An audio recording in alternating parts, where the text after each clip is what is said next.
तो सचमुच अभिमान तो केवल ईश्वर ही की कृपा से मिटता है। महाराज जनक को धनुष मिला शंकर जी का, सात्विक अहंकार का शंकर जी ने त्याग कर दिया, बोले लक्ष्य पूरा हो गया, अब बाण की कोई आवश्यकता नहीं रह गई। जब मन बस में हो गया, बाण की आवश्यकता कब तक है? जब तक त्रिपुरासुर जो है बस में नहीं हुआ। साधन की आवश्यकता कब तक है? जब तक मन का विनाश नहीं हुआ। और मन मिट गया तो फिर अब कौन सा लक्ष्य रह गया? किसके लिए साधन किया जाए, कैसा साधन किया जाए? इसलिए शंकर जी ने कहा जो लक्ष्य था वो बाण ने पूरा कर लिया, और जब पूरा कर दिया तो अब इस अहंकार से मुक्ति की आवश्यकता है, अहंकार के खंडित होने की आवश्यकता है, और वो तो प्रभु के द्वारा ही होगा। और सचमुच ये अभिमान का महाराज जनक का धनुष यज्ञ क्या है? सीता मेरी बेटी है, ये ममता है। शंकर जी का धनुष ये अहंकार है। बोले अहमता और ममता दोनों का। ममता का त्याग हम करेंगे। सीता जी में ममता, बेटी मेरी है के स्थान पर भगवान के नाते को जोड़ लेना, ये ममता का त्याग है। मेरी बेटी नहीं, श्री राम की प्रिया है, श्री राम की शक्ति है, ये ममता का त्याग। पर उन्होंने कहा ममता का त्याग हम उसी से के प्रति करेंगे जो पहले अहमता को तोड़ के तो दिखावे। अहमता वाले को ममता दे दीजिए तो उससे लाभ क्या है? तो वो तो ममता आप अहमता वाले को सौंपेंगे तो अहमता और ममता का त्याग नहीं होगा, वो तो चक्रवृद्धि ब्याज की तरह बढ़ने वाला बन जाएगा। इसलिए उनकी प्रतिज्ञा है कि धनुष, वो शंकर जी ने बाण नहीं दिया, उन्होंने धनुष दे दिया। बोले बस इस धनुष को टूटना चाहिए। अभिमान जब टूटे तब ममता का त्याग हो, यही यज्ञ का सबसे बड़ा फल है। और भगवान श्री राम ने क्या किया?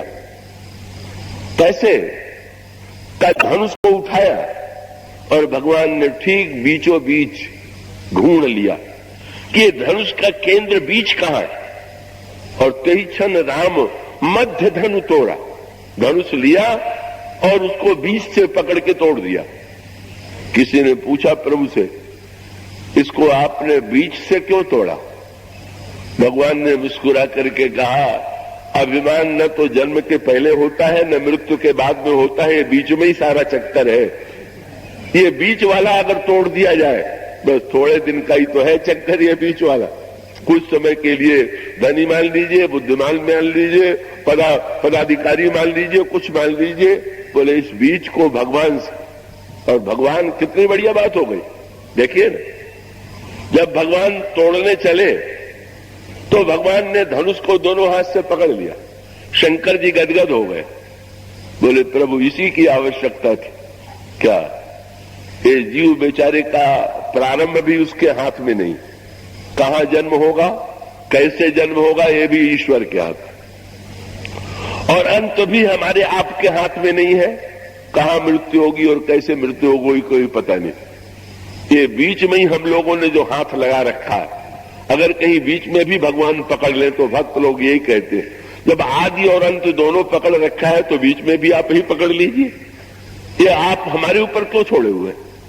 ये वस्तुतः धनुष यज्ञ का अभिप्राय है अहमता का खंडन।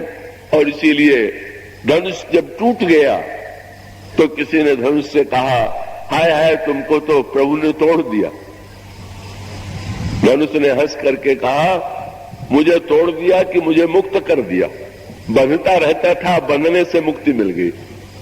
किसी ने कहा बड़ा दुर्व्यवहार किया। वो दुर्व्यवहार क्या किया? अपने हाथों से ऊपर उठाया और चरणों में स्थान दे दिया। किसी ने कहा ऊपर से पटक दिया। बोले न, अपने हाथों में उठा करके अंत में अपने चरणों में स्थान ईश्वर ने दे दिया। इससे बढ़ करके अभिमान खंडित हो जाए, अभिमान टूट जाए ईश्वर की कृपा से, और अंत में वो ईश्वर के चरणों में अर्पित हो जाए, यही धनुष यज्ञ का तत्व है। इसके बाद की चर्चा कल होगी, आगे सुनाई। बोलिए सियावर।